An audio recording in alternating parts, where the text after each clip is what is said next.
हरे कृष्णा। हमने कहाँ तक पढ़ लिया था इस पुस्तक में,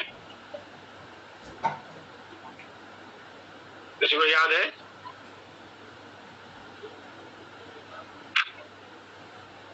हमने पेज नंबर 26 तक पढ़ा था, सर 25 तक। तो प्रवचन के दौरान कैसे बैठते हैं ये वाले पढ़ लिया था ना।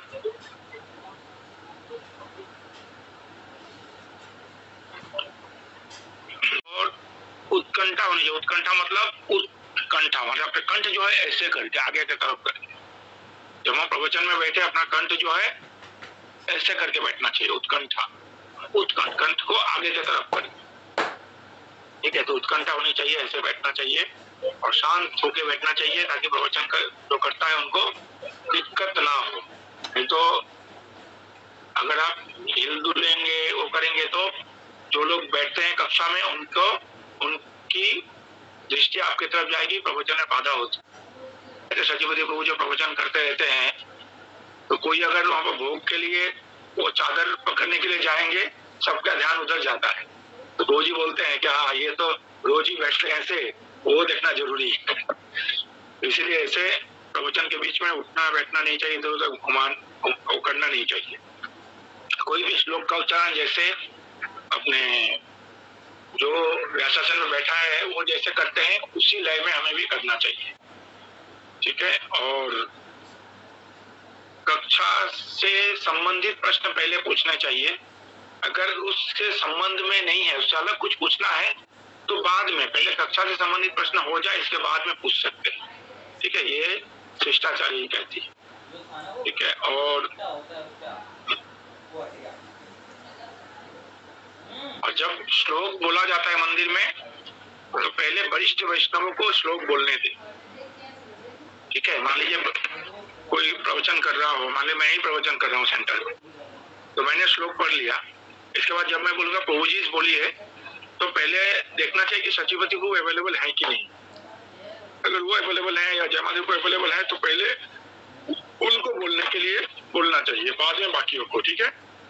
माताओं का भी सेम ऐसा, जो आदिला माता जी हैं या जो भी और दीक्षित या ब्राह्मण दीक्षित माताएं हैं, उनको पहले अगर वो बोल लें, इसके बाद अगर वो नहीं बोलते हैं ना तो फिर दूसरे भक्त को बोलना चाहिए, ठीक है।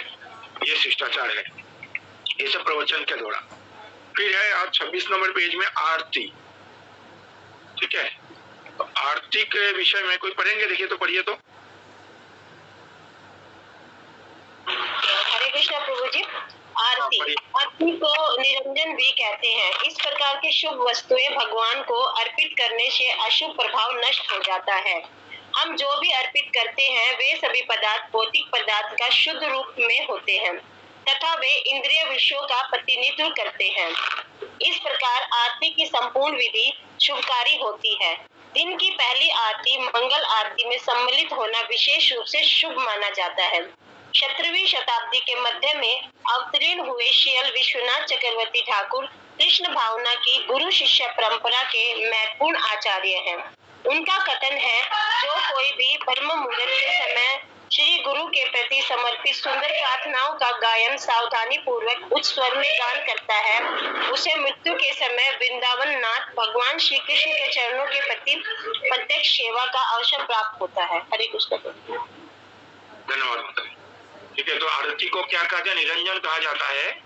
और इस प्रकार शुभ वस्तु भगवान को अर्पित करने से अशुभ प्रभाव जो नष्ट होते हैं, इसलिए हम भगवान को आरती दिखाते हैं।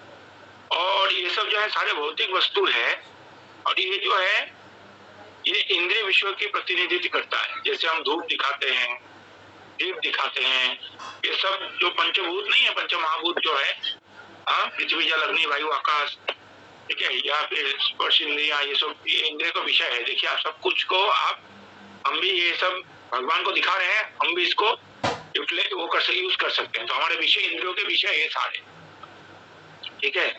तो इसलिए इस भगवान को ये, क्योंकि भगवान का दिया हुआ चीज हम भगवान को ही अर्पण कर रहे हैं। तेरा तुझको अर्पण बोलते हैं ना, ये असल में ये है आरती का उसमें।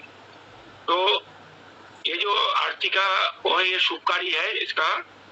और पहली आरती गोपाल बोले मंगल आरती जो है दिन के शुरुआत में जो 4:30 बजे करते हैं, वो मंगल आरती से शुरुआत होती है, ठीक ठीक है। विश्वनाथ चक्रवर्ती ठाकुर बोलते हैं जो ब्रह्म मुहूर्त के समय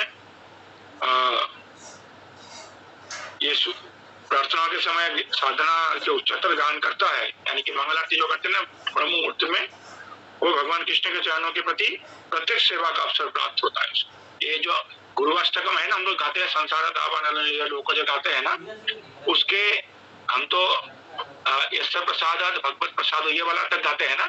इसके बाद भी एक 4 लाइन का और भी है जिसमें ये फल बताया गया, श्रुति फल बताया गया है। ये आरती गाने से क्या होता है सुबह सुबह कर, ये आरती गाने से ये होता है श्री कृष्ण चरण के प्रति प्रत्यक्ष सेवा का अवसर प्राप्त होता है। ठीक है, ये है उसका श्रुति फल, ये बता रहे हैं। इसके बाद श्रील प्रभुपाद लिखते हैं सूर्योदय के लगभग 1.5 घंटा पूर्व मंदिर में मंगल आरती होना आवश्यक है। चैतन्य चरितामृत का मध्य लीला 24:334 के तात्पर्य में बताते हैं ये बात। यानी सूर्योदय अगर 6 बजे है तो 4:30 बजे मंगल आरती का है, करना चाहिए।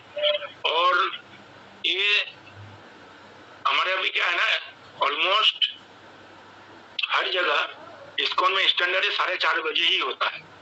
ठीक है, जैसे बॉम्बे वगैरह में सूर्योदय काफी लेट होता है। ठीक है, हमारे जैसे अभी दिल्ली में है सूर्योदय अभी 6 बजे होगा, बाद में 6:30 बजे होगा, लेकिन आरती मंगल आरती का टाइम जो है प्रभुपाद ने 4:30 ही रखा है। इसमें 2 तरह का सूर्योदय होता है, एक तो हमारा होता है यहाँ का, और एक होता है, एक मिनट मैं बताता हूँ क्या हो गया। मेरी आवाज आ रही है क्या? जी पर मुझे आ रही है आपकी आवाज। फोटो भी आ रहा है क्या? नहीं प्रभु जी, फोटो नहीं आ रहा है। ठीक है, जैसे आज हमारा जो है सनराइज था 6:02 पे, हमारा मैंने अर्थ के हिसाब से दिल्ली में, और सेलेस्टियल जो है यानी कि जो देवताओं के हिसाब से अगर देखें तो 6:19 पे है आज, ऐसा था। ठीक है, एनीवे तो और हमारा ब्रह्म मुहूर्त 4:26 से स्टार्ट था, और इन लोगों का 4:43। एनीवे तो जो भी है, तो इसका जो है ना, इसका मेन उद्देश्य है कि सूर्योदय से 1.5 घंटा पहले होना चाहिए। तो इसीलिए हमने प्रभुपाद ने क्या किया, एक 6 बजे का जो टाइम है ना, उसको उन्होंने एक बेंचमार्क ले लिया है। कैसे करें इसको,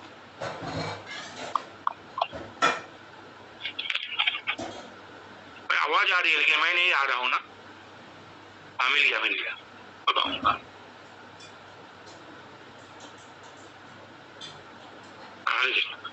तो ये जो टाइम है ना, प्रभुपाद ने 6 बजे का स्टैंडर्ड टाइम लिया। ये सब जगह 6 बजे से 6:30 बजे तक ऑलमोस्ट सब जगह पे ये सूर्योदय हो ही जाता है। जैसे बंगाल वगैरह में 5 बजे सूर्योदय हो जाता है, 4:30-5 बजे हो जाता है। जैसे हमारा जब 5 बजे होता है ना, बंगाल में आधा घंटा पहले हो जाता है। ठीक है, आप मंगल आरती में जाएंगे मायापुर में गर्मी के मौसम में, तो मंगल आरती के समय पूरा उजाला रहता है। इसीलिए प्रभुपाद ने क्या किया, 6 बजे का स्टैंडर्ड टाइम लेकर उसको 4:30 बजे का टाइम किया। जैसे बॉम्बे में चौपाटी का मंदिर है, गोपीनाथ मंदिर, उस मंदिर में 5 बजे होता है मंगल आरती। ठीक है, क्योंकि वहां पर जब मंदिर बना था, ये लोकेलिटी के अंदर है, उन्होंने क्या किया, वो लोग ऑब्जेक्शन करते थे कि सुबह सुबह कीर्तन करते हैं। बॉम्बे में लोग रात को 12 बजे दिन निकलता है, बॉम्बे में ऐसा होता है, लोग लेट सोते हैं तो लोग उठते नहीं है, तो मंदिर वाले कीर्तन करते तो ऑब्जेक्शन करते थे। इसलिए महाराज ने क्या किया, वहां पर रामनाथ महाराज ने बोला ठीक है हम लोग 5 बजे मंगल आरती गाएंगे। तो लोग 5 बजे मंगल आरती करते हैं, और माइक नहीं रहता उस समय। जब संसार रामायण गाते उस समय माइक नहीं रहता, अनाउंसमेंट जब होता है तुलसी आरती होता है तब माइक लगाते हैं, इससे पहले माइक नहीं लगा। तो ये सिर्फ उस मंदिर में ऐसा है, बाकी सब जगह 4:30 को ऊपर स्टैंडर्ड टाइम रखा है। ठीक है, तो उस समय मंगल आरती होना आवश्यक है मंदिरों में। घर पे अगर आपको बहुत लोग करना है तो एडजस्ट करना है तो 5 बजे तक कर सकते हैं। ठीक है, इससे लेट नहीं करना चाहिए।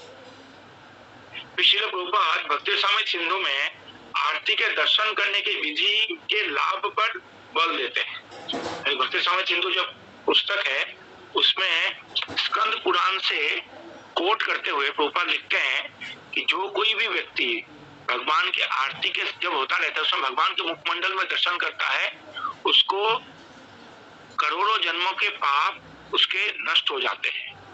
और यहाँ तक कि ब्रह्म हत्या का जो पाप है उससे भी उसको छुटकारा मिलता है। इसीलिए दर्शन आरती, जो दर्शन कर लोग जाते हैं ना, आरती दर्शन करके आते हैं, इसलिए जाते हैं ताकि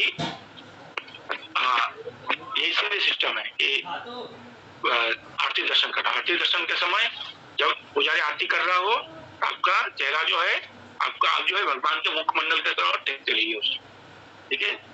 और जो आरती कर रहा है वो तो कर ही रहा है, और जो देख रहे हैं दर्शन करने, तो आरती दर्शन करने का भी इतना लाभ है।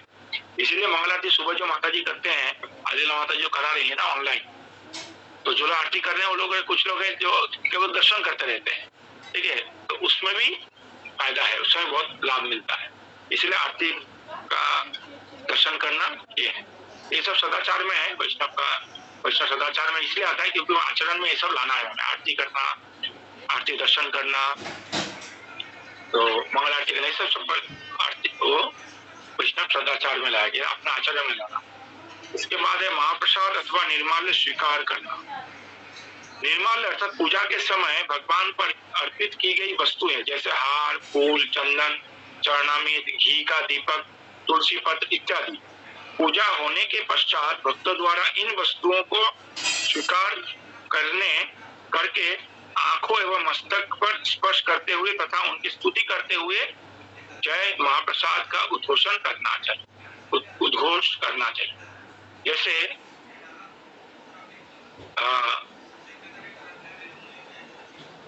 अच्छा, वो जो मैंने अभी बताया ना स्कंद पुराण वाला बात, ये बात यहाँ पर लिखा हुआ है पुस्तक में, इसी में लिखा, स्कंद पुराण में आरती अथवा पूजा देखने से होने वाले लाभ का वर्णन इस प्रकार है।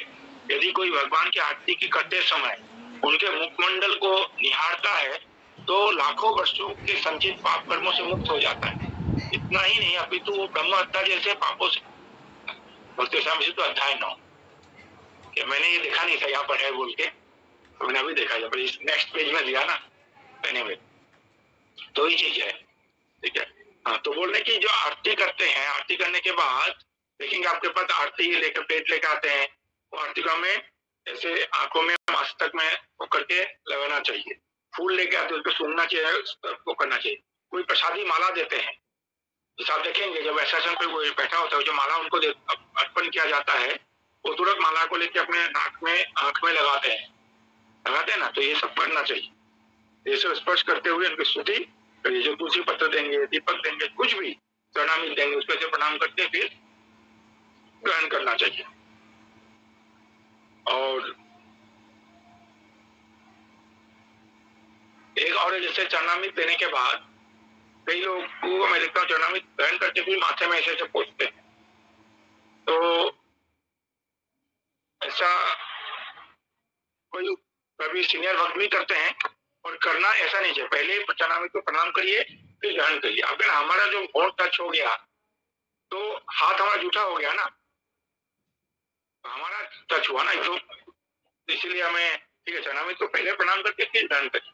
चरणामृत को पहले मस्तक में लगा के फिर ग्रहण करिए, लेकिन चरणामृत या प्रसाद सॉरी, चरणामृत पाने के बाद ये हाथ को ऐसे करके पोंछना ये उचित नहीं है, ठीक है।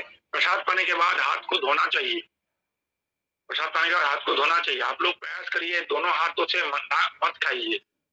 बहुत भक्तों का नॉर्थ इंडिया में ये है, नॉर्थ इंडिया में हमारे जैसे बंगाल में, आसाम में, बिहार में उस तरह ये चीज नहीं है। मैंने देखा दोनों हाथों से नहीं तोड़ते रोटी को या पूरी को या पापड़ को या पकौड़े को, कुछ को खाने के टाइम एक ही हाथ से, केवल दाहिने हाथ से, या कोई लेफ्टी है तो बाएं हाथ से, लेकिन दोनों हाथ से नहीं वो करना चाहिए, एक ही हाथ से आप खाने को वो करना चाहिए, ठीक है। टूट जाएगा, प्रैक्टिस करिए, टूट जाएगा। मेरा नीता हरी जो है वो भी तो ऐसे उंगली से रोटी तोड़ता है, और सेंटर की पूरी भी टूट जाता है मुझसे, तो जब सेंटर में जो पूरी बनती है इतना टाइट, वो भी तो उंगली से टूट जाता है। तो प्रयास करेंगे तो हो जाएगा। तो ये तो करना चाहिए, दोनों हाथों से नहीं करना चाहिए, और हाथ को प्रसाद पाने के बाद या चरणामृत ग्रहण करने के बाद हाथ को धोना चाहिए अच्छे से। प्रसाद करने के बाद पाँव भी धोना चाहिए। फूल, नेक्स्ट है फूल अथवा हार। निर्माल्य पर पैर रखकर अथवा उसे गंदे स्थान पर फेंककर किसी को भी उसका अपमान नहीं करना चाहिए। जो भगवान के अर्पण किया जो फूल है या जो प्रसादी माला है, उसको कहीं भी इधर उधर फेंक के उसका अपमान नहीं करना चाहिए, उसको कोई निर्दिष्ट स्थान में फेंकना चाहिए। निर्माल्य का आदर करने के पश्चात उन्हें एकत्रित करके नदी, तालाब या समुद्र में प्रवाहित कर, नदी में, तालाब में या समुद्र में। अब हमारे पास तीनों के तीनों नहीं है, हमारे यहाँ नदी भी नहीं है, तालाब भी नहीं है, समुद्र भी नहीं है, ठीक है।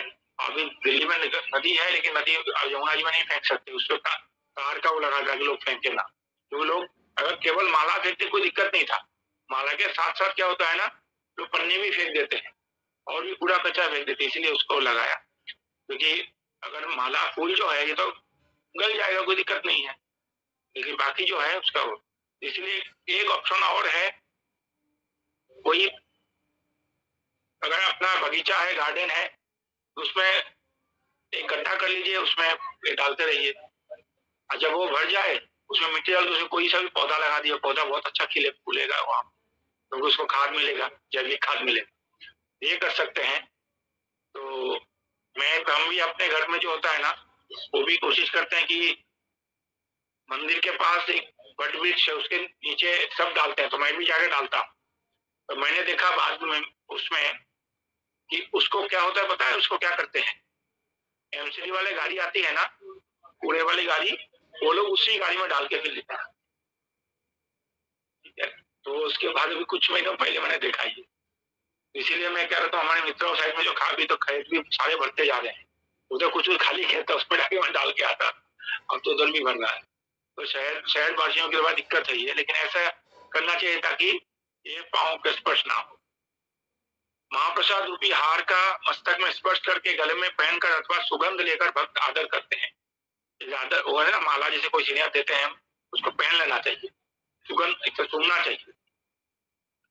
प्रसाद निर्माल्य फूल माला को तुलसी पौधे के नीचे जमीन में डाल देना बेहतर है। हाँ बोले ना, वो देखिए अगर पेड़ के नीचे गड्ढा करके डाल देंगे वो बहुत अच्छा बेहतर है, उसको इसको कर सकते हैं, उसमें खाद भी बन जाएगा और वो भी कर सकते। फिर है चरणामृत। चरणामृत भगवान के अभिषेक के पश्चात प्राप्त सुगंधित जल, इसको चरणामृत बोलते हैं, का आदर पूर्वक सेवन करना चाहिए। चरणामृत का सेवन इतना प्रबल है कि जीव हत्या के समान लाखों पाप इससे नष्ट हो जाते हैं, परंतु किसी ने यदि इसकी एक बूंद भी भूमि पर गिराई तो उसे 8 लाख अधिक बार पाप का परिणाम भोगना पड़ता है। अगर चरणामृत का एक बूंद भी जब भूमि पर गिरा तो 8 लाख अधिक बार पाप का परिणाम भोगना पड़ता है, सोचिए। इसलिए चरणामृत जो है ऐसे चुल्लू में ले जाते तो थोड़ा सा लगता कि नीचे ना गिरे, ठीक है। तो ये तो बहुत बड़ा हुआ है, हम लोग अभिषेक का वो गिलास से पीते हैं और बांटते रहते, कितना गिरता है नीचे। चरणामृत का सेवन इतना प्रबल, हाँ, पुजारी चरणामृत वितरित करते समय यथा भक्त चरणामृत ग्रहण करते एवं मस्तक पर लगाते समय उपरोक्त मंत्र का उच्चारण करें। कौन सा मंत्र है, नेक्स्ट पेज में दिया गया है, ठीक है। श्री राधा कृष्ण पादोदकम प्रेम भक्ति दामुदा भक्ति भावे न वे इत्वा शिरसा धारयाम। तो ये जो है यह जल श्री राधा कृष्ण के चरण कमलों से आया है, अतः यह हमें प्रेमा भक्ति प्रदान करे। इस प्रकार आनंदित तथा भक्तिमय होकर इस चरणामृत का सेवन करके मैं इसे अपने मस्तक पर धारण करता हूँ।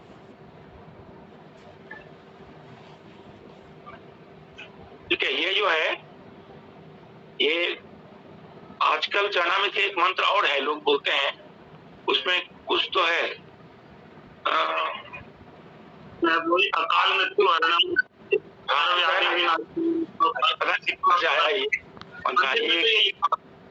मंदिर में तो जो रोज चरणामृत बांटते हैं ना, वो जो क्या नाम है उनका, जो प्रभुपाद लीलामृत पढ़ते हैं वही बांटते हैं मोस्टली, तो वो बोलते हैं, ये मंत्र को बोलते हैं क्योंकि ये मंत्र प्रचलित है इसलिए, ठीक है। तो ये मंत्र है, तो पूजा तो चरणामृत फूल हार तथा तुलसी पत्र नीचे गिरे ना गिरे, इसलिए अपनी दाई हथेली को बाई हथेली को दाहिने हथेली के नीचे रखे, ऐसे करके एक के नीचे ऐसे रखे तो हमें लगता है कि उसको नीचे ना गिरे, अगर गिरते तो इस हाथ में गिरे, हम बचा ले। ठीक है। भगवान के प्रसाद ग्रहण का आदर पूर्वक सेवन करें, परंतु विग्रह के सामने उसे ग्रहण करना वर्जित है।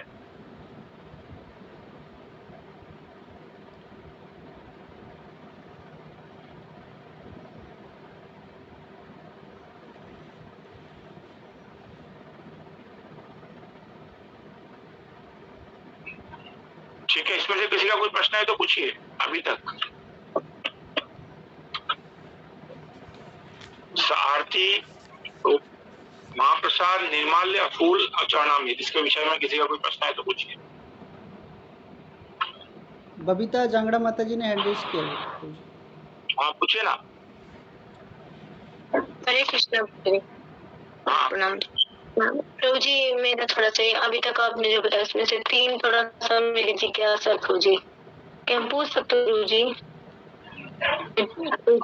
जैसे कि अभी अपने जो संसार दावन गुरु अष्टकम के बारे में बताया, शायद प्रभु जी मैंने ऐसा सुना कि जो यस्य प्रसादात भगवत प्रसाद हो, उसके बाद आपने शायद ये बोला क्या प्रभु जी की 4 लाइनें और है उसमें, तो क्या वो अगर है तो प्रभु जी कौन सी 4 लाइनें और?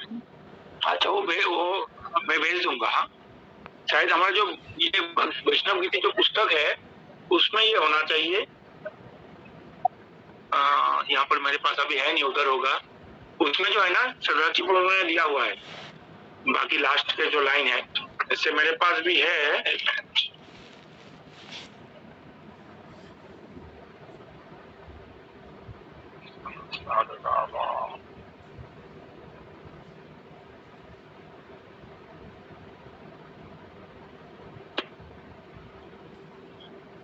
हाँ इसका जो लास्ट तो जो है ना माता जी वो है श्रीमद गुरुर अष्टकम एतद उच्चेत ग्राम्य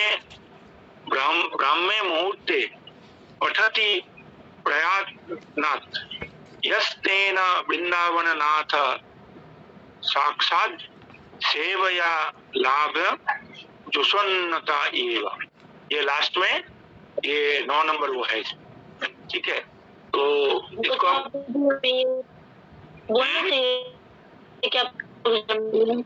जब हमारे गुरु ये श्रुति फल है, हम लोग श्रुति फल नहीं पढ़ते जनरली ना। जो 8वां जो है ना वहां तक उस गुरु का वंदना कर रहे हैं, और ये जो लास्ट जो 9वां जो है ना ये है कि उसका श्रुति फल है, मतलब ये पढ़ने से क्या होता है, जो लाभ बताया गया ना प्रभुपाद ने बताया, उसका हिंदी संस्कृत में प्रभुपाद ने हिंदी अनुवाद दिया है। बस वही है। ठीक है, तो ये है हमारे जो पुस्तक है ना सर्वराज ने निकाला है, उसमें शायद ये है। उसमें मैं तो खैर दूसरी जगह देख रहा हूँ, मैं गीति गुच्छ का उसमें देख रहा हूँ, तो ये होगा उसमें भी।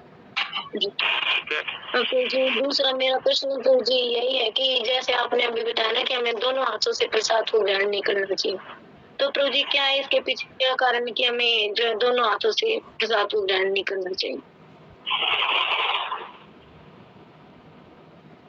प्रभु जी का अभी डिस्कनेक्ट हो गया है। प्रभु जी माता जी 1 मिनट वेट करिए। मीरा माता जी आप म्यूट करिए थोड़ी देर। हरे कृष्णा कृष्णा कृष्णा हरे हरे, हरे राम राम राम हरे हरे, हरे कृष्णा कृष्णा कृष्णा।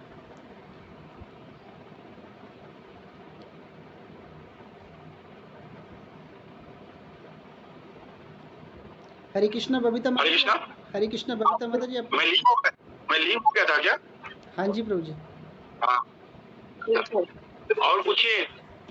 हाँ जी प्रभु जी, मैं दूसरा प्रभु जी ये जिज्ञासा में प्रभु जी जानने का कि आपने कहना कि हमें दोनों हाथों से प्रसाद को ग्रहण नहीं करना चाहिए, तो प्रभु जी क्या कारण है कि हमें जो है दोनों हाथों से जो प्रसाद को ग्रहण नहीं करना चाहिए? तो लेफ्ट हैंड को अछूत माना जाता है, मतलब राइट हैंड जो है ना उसी को यूज करना चाहिए हमें।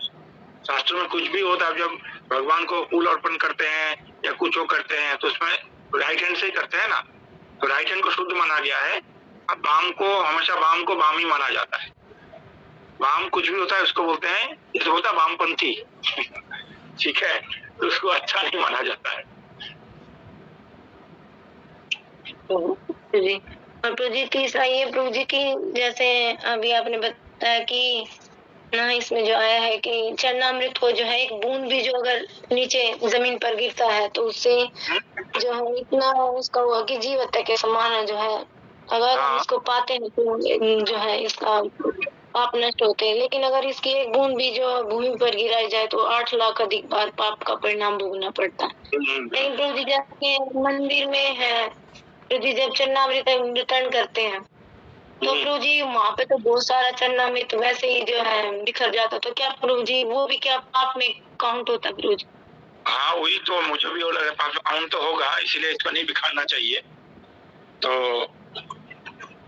क्योंकि बहुत जब वो लोग बांटते हैं तभी बहुत गिरता है, ठीक है, तो इसीलिए चरणामृत कम ही देते हैं। और ये इतना चरणामृत इस्कॉन में दिया जाता है, बाकी कहीं नहीं दिया जाता, सब में थोड़ा तो ही दिया जाता है। वो तो क्या अभिषेक के टाइम में हम वो करते हैं, तो जब बड़ा फेस्टिवल होता है तब देते हैं, तो उस हिसाब से नहीं वो करना चाहिए। जो है नियम वो तो है ही, अब पता नहीं इसमें कहाँ तक वो प्रैक्टिकल पॉसिबल है, तो कम से हमें तो इतना करना चाहिए था कि हम ना गिराएं, ठीक है, हमेशा करना चाहिए ना गिराएं और सबको एजुकेट करके ना गिराएं। हाँ माता जी पूछिए, ज्योति माता जी। हरे कृष्णा प्रभु जी, धन्यवाद प्रणाम। प्रभु जी जैसे अभी आपने माता जी को, बबीता माता जी को रिप्लाई किया कि लेफ्ट हैंड से नहीं ग्रहण करना चाहिए, बट प्रभु जी कोई बाय बर्थ अगर लेफ्टी है, हाँ वो अलग चीज है, वो अलग चीज है, एक्सेप्शन है, वो तो अपवाद है। रूल ये है कि हम राइट हैंड से लें, और अपवाद तो अपवाद है ना, उसमें तो कोई एक्सेप्शनल केस में कोई दिक्कत नहीं। जो लेफ्टी है वो तो लेफ्ट हैंड से ही लेगा। जी प्रभु जी। हरे कृष्ण प्रभु जी। हाँ माता जी बोलिए माता जी, अब म्यूट है आप अनुभव करिए। पूजा के फूल होते हैं, जो मेरे फूल होते हैं, तो मैं क्या करती हूँ इकट्ठे पन्नी में करके फिर वो अपने पेड़ों पे ऊपर पेड़ है उन गमलों में डाल देती हूँ प्रभु जी, उन फूलों को। हाँ वो अच्छी बात है, ऐसे करना चाहिए, सबसे अच्छा। और जैसे जो उसकी लौ का जो जोत के बच जाती है उसको भी इकट्ठा कर लेती हूँ, फिर 5-7 दिन हो जाते हैं उसमें 2 कपूर डाल के, और फिर उसका दो अपने घर पे ही वो कर लेती हूँ प्रभु जी, धुआं कर लेती हूँ। वे कैसा रहेगा? ठीक है, अच्छी बात है, ऐसे कोई रास्ता निकालना चाहिए, ठीक है प्रभु जी। मैं ऐसे ही करती हूँ।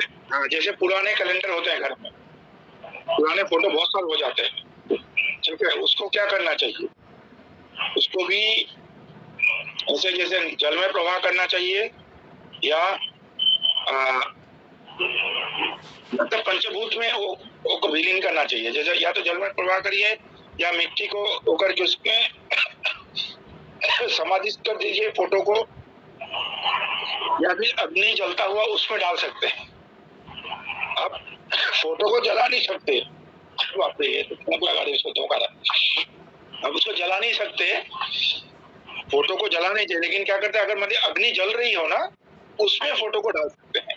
जैसे भगवान के पुराने वस्त्र हो जाते हैं, जैसे हमारे गोविंदा जी हैं, जगन्नाथ जी हैं, उनके वस्त्र हैं, लड्डू गोपाल उनके वस्त्र हैं, तो इतने सालों से इकट्ठा हो जाते हैं पुराने वस्त्र, वो तो क्या करेंगे उसको, या तो यमुना जी में प्रवाह करिए जाके, या फिर अगर अग्नि जल रही हो या अग्नि जला के उसमें एक एक करके उसको डाल सकते हैं। उसमें डायरेक्ट माचिस नहीं लगाना है, उन कपड़ों में माचिस नहीं लगाना है, उन कैलेंडर में माचिस नहीं लगाना है। जलता हुआ अग्नि में डाल सकते हैं, या फिर जल में प्रवाह कर सकते हैं, या मिट्टी के अंदर डाल सकते हैं। ये 3 ऑप्शन है, पृथ्वी जल अग्नि वायु आकाश। अब वायु में फेंक नहीं सकते, वायु में कैसे फेंकेंगे, फिर से नीचे आएगा, आकाश में जा नहीं सकता, तो इसलिए ये 3 ऑप्शन अपने पास, ठीक है। तो कैलेंडर के साथ भी ऐसे ही होता है, फोटोज के साथ। और किसी का कोई प्रश्न बताइए, राहुल गर्ग।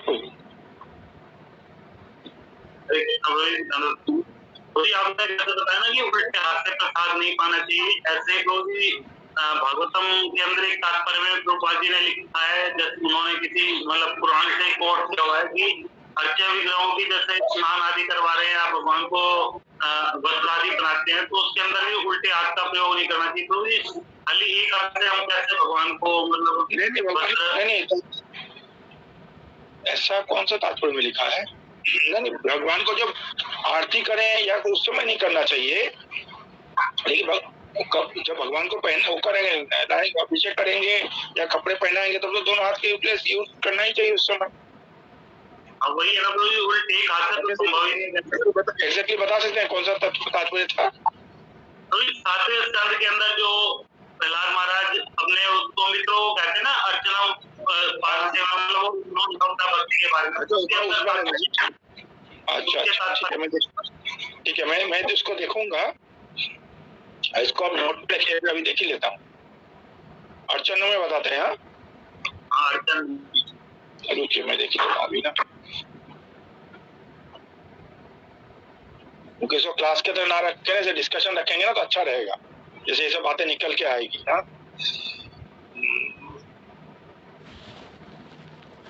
प्रभु जी, भावना माता जी ने भी क्वेश्चन हैंड रेज किया। हाँ, भावना, जब तक आप पूछिए, मैं ये देखता हूँ। मैं पूजा बोल रही हूँ प्रभु जी। बताइए पूजा माता जी।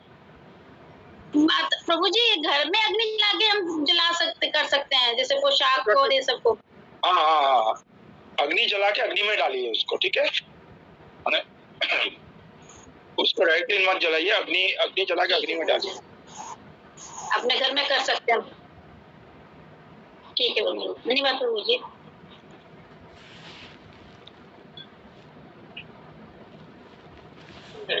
मैं तो उसको देख रहा हूँ, उसको सर्च करके ना, सेवेंथ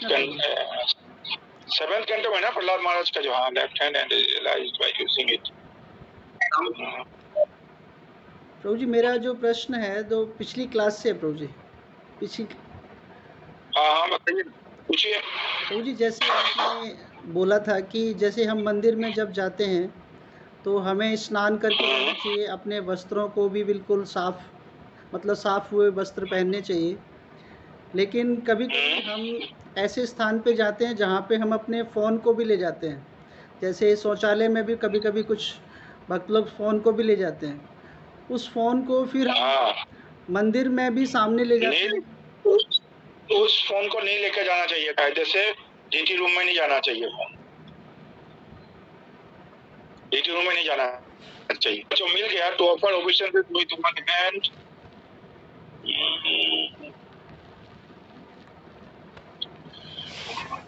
अर्चनम में है।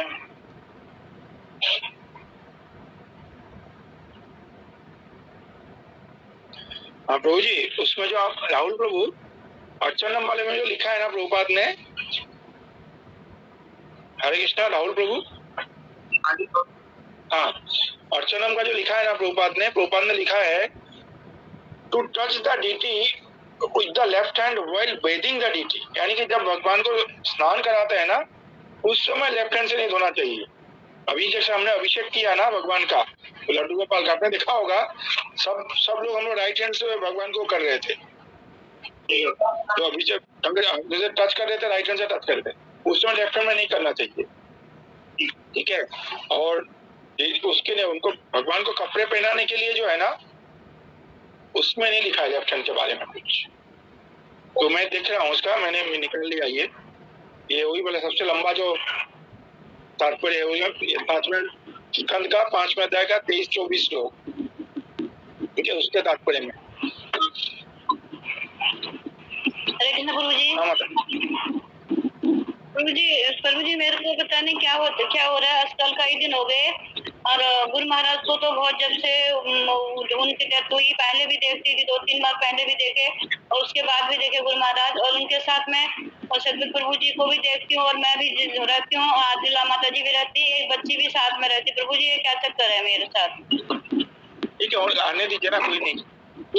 हाँ प्रभु जी, अच्छी बात है, गुरु महाराज का सपने में आना, भक्तों सपने में आते हैं, ये तो भूत पिशाच आते हैं, लोगों के सपनों में भूत पिशाच आते हैं, ठीक है, तो उससे अच्छा मेरे को पता नहीं क्यों हो रहा है आजकल, कई दिन हो गए प्रभु जी, मतलब हम कब से अच्छी बात हफ्ते है में ना। 15 दिन में तो जरूर दिख जाता है प्रभु जी ऐसे। तो ये अच्छी बात है, इसको पब्लिकली बताना नहीं चाहिए, ठीक है। प्रार्थना करनी चाहिए ऐसे आप आते रहिए हमारे स्वप्न में, और ताकि हम आपको हमेशा याद करते रहे, ये अच्छी बात है, ठीक है। लक्ष्मी का स्वप्न आना अच्छी बात है। एक बार नहीं, ये सब जाना नहीं चाहिए, सब रहना चाहिए स्वप्न में। एक बार एक कोई नए नए भक्त थे, वो माता जी थी, वो जप करना शुरू किया। आगे प्रभुपाद को बोले कि स्वामी जी उस समय स्वामी जी थे प्रभुपाद, बोले स्वामी जी मैं जब जप करती हूँ ना, तो मुझे ना आंख बंद के जब करती, तो आंखों के सामने अजीब अजीब लाल नीले कलर के रंग दिखाई देते हैं, लाइटें दिखाई देती हैं। उन्हें माता जी सोचे कि प्रभुपाद शायद बहुत तारीफ करेंगे। प्रभुपाद बोले कि आप जप करते रहो, धीरे धीरे सारे लाइटें आना बंद हो जाए, ठीक है ना। तो ये सब जो है, ये लाइटें आना बंद हो जाए, लेकिन ये जो स्वप्न में जब गुरुदेव आते हैं ना, कृष्ण आते हैं, ये सब बंद नहीं होना चाहिए। तो अगर लाइटें आती तो कुछ और दिखते, ब्रह्म ज्योति दिखता, तो फिर वो बंद होने के प्रार्थना करना चाहिए। तो गुरु आ रहे हैं, कृष्ण आ रहे हैं, भक्त आ रहे हैं स्वप्न में, ये आने देना चाहिए इनको, ठीक है, अच्छी बात है ये। प्रभु जी सादर प्रणाम। प्रभु जी जैसे आपने बताया सवेरे जब मंगल आरती होती है तो उसमें कई भक्त होते हैं केवल दर्शन करते हैं, तो जैसे हम करें तो फिर हम भी, जैसे अभी विग्रह तो नहीं है पर चित्रपट की हम सेवा करते हैं, मतलब आरती करते हैं, तो उस समय फिर हम मतलब घर में आरती ना करके बैठ के मतलब दर्शन कर सकते हैं? ना, जो आरती करते हैं उनके तो सबसे सर्वोच्च तो आरती करना है ना। हाँ, अगर पता कोई कारण से कोई दिक्कत है तो फिर दर्शन करना, ठीक है, धन्यवाद। जैसे अभिषेक करना, डिटीज का अभिषेक दर्शन करना सेम फल, जैसे बोलो ना, जैसे रूपा ने सीधा लिखे हैं इसमें, तो इसीलिए इस बात को बल दिया जाता है कि चाहे आप दर्शन करो या उसमें भाग लो, एक ही बात है, ठीक है। तो फिर आगे बढ़ते हैं। पेज नंबर 28 और 10-15 मिनट है। तो घी के दीपक, कुछ पारंपरिक मंदिरों में दीपक को सर्वप्रथम पीछे स्थित गरुड़ जी के पास ले जाया जाता है। इस्कॉन मंदिरों में दीपक को सर्वप्रथम श्रील प्रभुपाद के समक्ष ले जाया जाता है, जो अंतर से कृष्ण भावनामृत संघ के संस्थापक आचार्य एवं उपस्थित समस्त वैष्णव के श्रेष्ठ है, ठीक है। तो हमारे इस्कॉन में क्या कर सकते हैं, सबसे पहले जो दीपक होता है उसको प्रभुपाद के वहां लेके जाते हैं। अर्पित दीपक को आदर देने के लिए हाथ से दीपक का स्पर्श मस्तक पर करते हुए जय महाप्रसाद का उच्चारण करें, और मासिक धर्म के दौरान माताएं दीपक का स्पर्श ना करें। अच्छा, ये मुझे पता नहीं था ये बात, ठीक है। जब माताएं जब पीरियड्स में हो तो उस समय आरती जो है उसको स्पर्श ना करें, दूर से प्रणाम कर दीजिए, ठीक है। ये मुझे पता नहीं था, तो ये भी है। और फिर है 4 नंबर, भगवान के वस्त्र।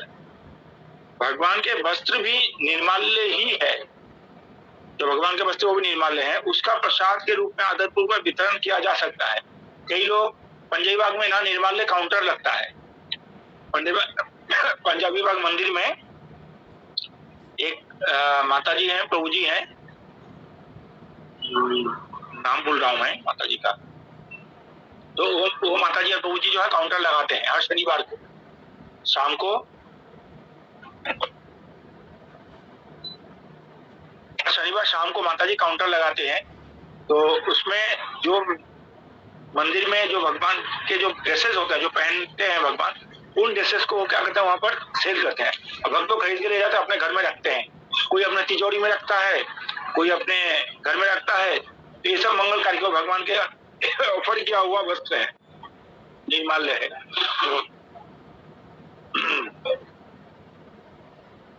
अन्य पूजनीय वस्तुओं के मध्य रखकर आदर करें, अथवा किसी शीशे की मंजूषा या दीवार पर चित्र के भांति टांग कर रखें। यानी कि जो वस्त्र है भगवान को ऑफर किया हुआ, इनको भक्तों के वितरण कर दीजिए। और या फिर मान लीजिए आप अगर मंदिर से खरीद के लाते हैं तो उसको अच्छी जगह रहती है उनका, जब बीच में प्रणाम करते रहिए, या कैलेंडर बना के, जैसे कैलेंडर होता है रखते हैं उसको कैनवस में लगाते हैं, उसके कैलेंडर लगा के उसको घर में टांग सकते हैं। उन वस्त्रों को केवल भक्तिमय कार्यों के लिए काटना अथवा सीना चाहिए, जैसे जपमाला की थैली, छोटे बच्चों के नाटक जैसे कार्यों में लगने वाले। ठीक है,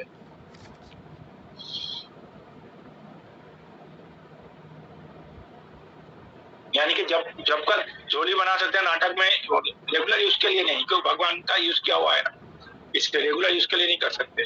उन वस्त्रों को केवल भक्तिमय कार्यों के लिए हटाना काटना चाहिए। भगवान के वस्त्रों को शरीर के निचले भागों के लिए प्रयोग ना करें। ठीक है, तो भगवान के वस्त्रों को कमर के नीचे नहीं पहनना चाहिए, कंधे पे रख सकते हैं, सिर पे रख सकते हैं। तो ये सब बेसिकली कुछ नियम है। भगवान का माला, जैसे माला आता है भगवान गले में, तो माला पुराना हो जाता है, तो उनका जो माला मोती होता है ना, उसका उस मोती से हम वो बना सकते हैं, काउंटर बना सकते हैं। हमारा जो माला होता है जप माला, उसमें जप थैली में काउंटर नहीं लगता, काउंटर काउंटिंग बीट्स, वो बना सकते हैं इससे। ये सब वो करते भी हैं ऐसे, तो ये सब करना चाहिए। तो ये पूजनीय वस्तु है सारे के सारे। और मुझे याद है मेरे गुरु महाराज जब उनको ब्राह्मण दीक्षा मिला था, तो ब्राह्मण दीक्षा के समय ब्राह्मण थ्रेड मिलता है ना, जनेऊ मिलता है। तो उस जनेऊ पे क्या होता है, पहला जो जनेऊ मिलता है ना, उसमें गुरुदेव चैंट माने गायत्री किए रहते हैं उस माला में। बाद में क्योंकि 1-2 महीने बाद उसको चेंज करना पड़ता है, वो माला पुराना हो जाता है, तो फिर दूसरा माला हमको करते हैं। तो उस समय क्या करते हैं, क्या किया गुरुदेव ने, वो जो उनका प्रभुपाद का जब किया हुआ माला था, उन्होंने उस माला को क्या किया, इसको तदियो बोलते हैं, माने भगवान को कुछ भी अर्पण किया चीज उसको तदियो बोलते हैं, उस या निर्माल्य बोलते हैं। तो उन्होंने क्या किया गुरुदेव ने, उस माला को ना वो फोटो फ्रेम में लगा के फ्रेम करा लिया, उसको रख दिया उनको, क्योंकि ये प्रभुपाद का दिया हुआ माला है। उन्होंने इसको नष्ट नहीं जाने दिया इधर उधर, या फिर जल प्रवाह भी नहीं किया, उन्होंने उसको फ्रेम करा के रख दिया माला, प्रभुपाद का यूज किया हुआ है। ठीक है, गुरुदेव का प्रभुपाद का यूज किया हुआ चीज जो है, इसको तदिया बोला जाता है। इसका हमें बहुत आदर करना चाहिए। जैसे हमारे परम पूज्य गोपाल कृष्ण गोस्वामी महाराज के पास एक रिस्ट वॉच था, वो राइट हैंड में पहनते थे, देखा आप लोगों ने, राइट हैंड में पहनते थे। वो रोलेक्स का वॉच था, प्रभुपाद को किसी ने दिया था, प्रभुपाद ने ये महाराज को दिया, परम पूज्य गोपाल कृष्ण गोस्वामी महाराज हमेशा इसको राइट हैंड में इसीलिए पहनते थे। प्रभुपाद का पहना हुआ चीज मैं लेफ्ट हैंड में नहीं पहनूंगा। इस वॉच को, जो रोलेक्स का वॉच है, इसको ठीक कराने के लिए महाराज को कई बार 1.25 लाख रुपया लगे, जबकि महाराज अपने ऊपर 1 पैसा नहीं खर्च करना चाहते। जब हमें विवेक बिंद्रा प्रभु जो है, वो महाराज को एक गाड़ी देना चाहते थे कि महाराज आपको ना, मैं चाहता हूँ एक कंफर्टेबल गाड़ी हो जिसमें आप लेट के सफर कर सके, तो मैं सोचता हूँ देने का आपको। तो बोले महाराज, बोले कितने का आएगी? उन्होंने बोला 2 करोड़ या 2.5 करोड़, जितना भी बोला। उन्होंने बोला ठीक है, तो इतना पैसा जो है आप मंदिर में डोनेशन दे दो, उसमें मायापुर का प्रोजेक्ट है ना, उसमें डोनेशन दे दो, मुझे नहीं चाहिए अभी। तो महाराज ने लिया नहीं। सेकंड टाइम उन्होंने बिना पूछे महाराज को अपना दूसरा गाड़ी खरीद के सीधा ले आए कि महाराज ये आपके लिए मैं लाया। तो उनको पता है महाराज को पूछूंगा, महाराज मना करेंगे।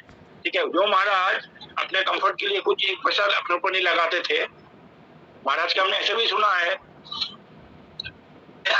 जैसे रास्ते में जा रहे हैं गाड़ी में, महाराज का पानी खत्म हो गया, तो बोले पानी चाहिए, पानी है क्या? तो बोले नहीं महाराज, पानी तो खत्म हो गया। तो गाड़ी रोक के उनके सर्वेंट थे, उन्होंने तुरंत जाके 10 रुपया देके बोतल खरीद, उसमें 10 रुपया में बोतल मिलता था, 10 रुपया देके बिस्लरी का बोतल खरीद लिया और लेके आगे गाड़ी में। महाराज ने बोले ये कहाँ से? बोले खरीद लिया।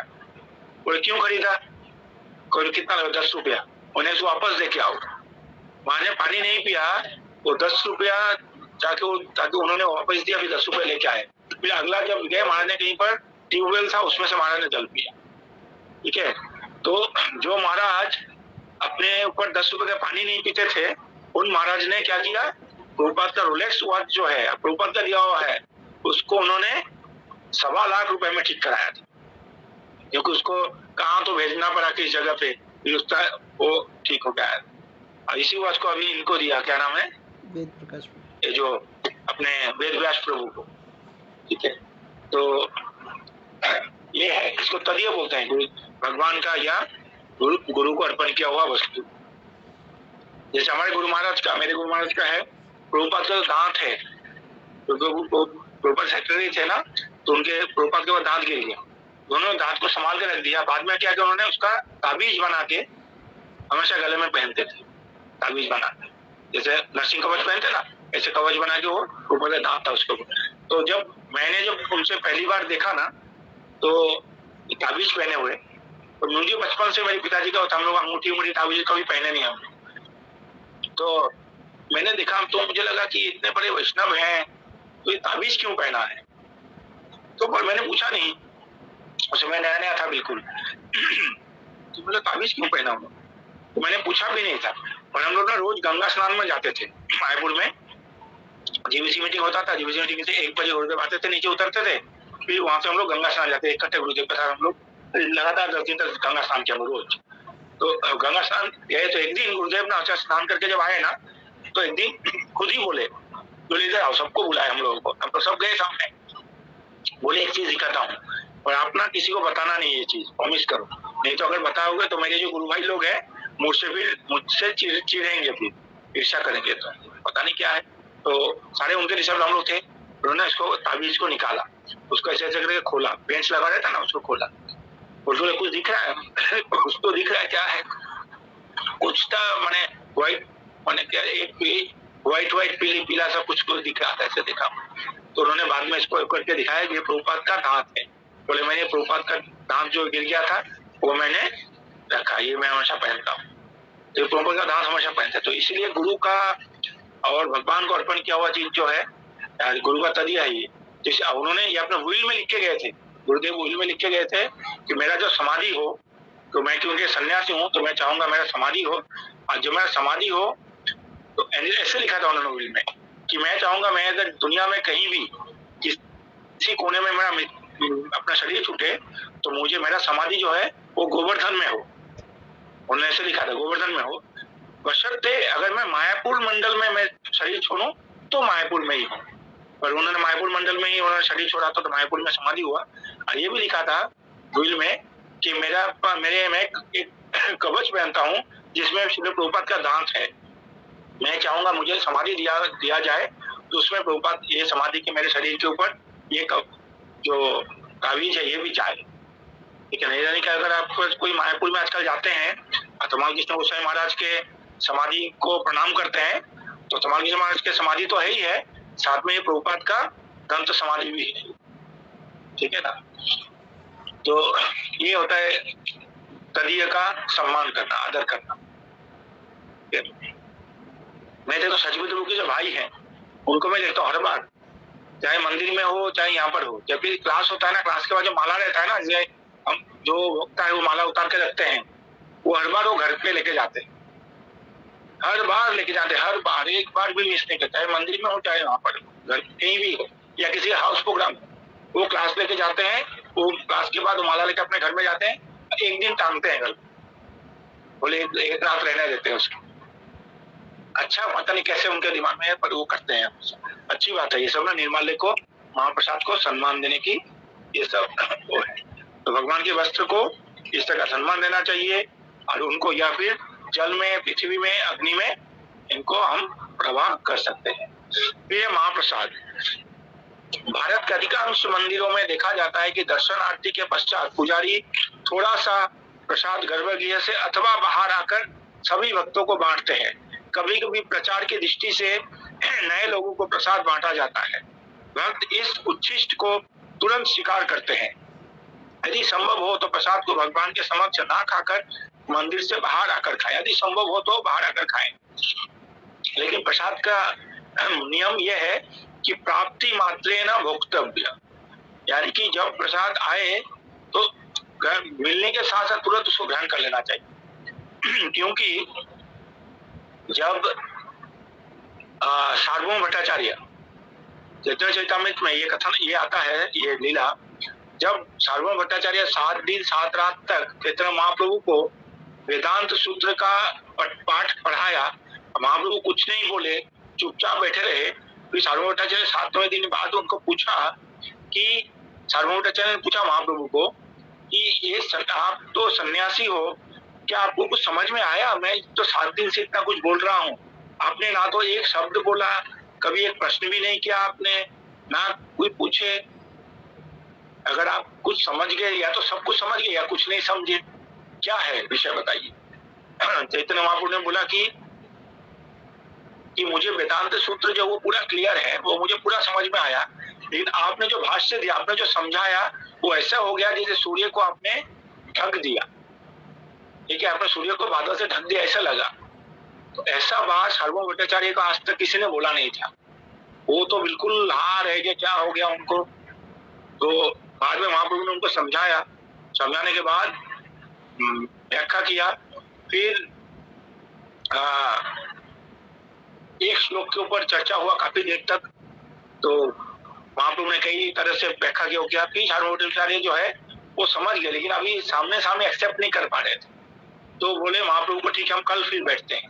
महाप्रभु चले गए। सार्वभौमाचार्य जो अगले दिन सुबह सो रहे थे, महाप्रभु मंदिर में गए, जगन्नाथ मंदिर गए, मंगल आरती दर्शन किए, वहां से प्रसाद लेके आए।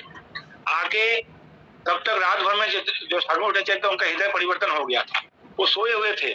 महाप्रभु जाके दरवाजा नॉक किए, महाप्रभु पहुंचे और मोदी से एकदम उठ के आए, बोले क्या आए कि आप आए, आइए आइए, श्री कृष्ण चैतन्य महाप्रभु जी आप आइए, जल्दी आइए। और वो बोले कि मैं आपके लिए प्रसाद लेकर आया जगन्नाथ मंदिर से। उन्होंने प्रसाद देखा, हाथ में लिया, तुरंत पा लिया। बोले यार आपने तो ब्रश भी नहीं किया, स्नान भी नहीं किया। उन्होंने ये मंत्र बताया कि प्राप्ति मात्र न भोक्तव्य, जो जगन्नाथ जी का प्रसाद है, अब जब जगन्नाथ जी है या भगवान है, भगवान का प्रसाद है, वो उसका अंतर नहीं है। भगवान आए तो उनको थोड़ा बोलेंगे भगवान आप रुको मैं स्नान करके आता हूँ, ऐसे नहीं बोलेंगे ना कि मैं ब्रश करके आता हूँ। भगवान को तुरंत हम बुलाएंगे। ऐसे प्रसाद को भी तुरंत प्राप्ति मात्र न तुरंत प्रसाद को ग्रहण कर लेना चाहिए, उनको रखना नहीं चाहिए, बात के लिए टालना नहीं चाहिए। अब सूखे प्रसाद का वितरण करने का प्रयास करें, क्योंकि गीले प्रसाद की भूमि पर गिरने की संभावना रहती है। ठीक है, तो ये जो है यहाँ तक 29 नंबर पेज का प्रसाद का यथासंभव को सूखा प्रसाद वितरण करना चाहिए, नहीं तो भूमि में प्रसाद गिरती है। जैसे पूजारी लोग बांटते हैं ना, फल बांटते हैं मंदिर से, तो यह मीठा होता है उसको बांट देते हैं, ठीक है वैसा। तो गीला प्रसाद बांटेंगे तो नीचे गिरेगा, भूमि का गिरेगा, चिपचिपा होगा, लोगों का पाँव लगेगा। इस अपराध से बचाने के लिए ये सब जो है दैनिक दिनचर्या में लाने के वाले चीज है, वो तो बस याद करने की चीज नहीं है। हम करते रहेंगे प्रैक्टिस में तो ये सब होता रहेगा। अधिकांश हम करते भी हैं, कुछ नहीं करते। तो ये है 29 नंबर पेज के पहला पैराग्राफ तक पढ़े हैं हमने महाप्रसाद तक। और आगे फिर देखते हैं किसी वीकडे में, शायद फ्राइडे को, अगले फ्राइडे को मैं कोशिश करूंगा कि शाम को 8:30 बजे से इस तरह का प्रोग्राम, इस क्लास को रखने का, क्योंकि कई लोग बोल रहे थे कि दिन में पॉसिबल नहीं होता संडे को, तो फ्राइडे 8:30 बजे का हम रखेंगे। तो आप लोगों का जो रीडिंग का क्लास है ना, उसको थोड़ा एडजस्टमेंट कर लीजिएगा। आप पूछिए, किसी का हैंड रेज है?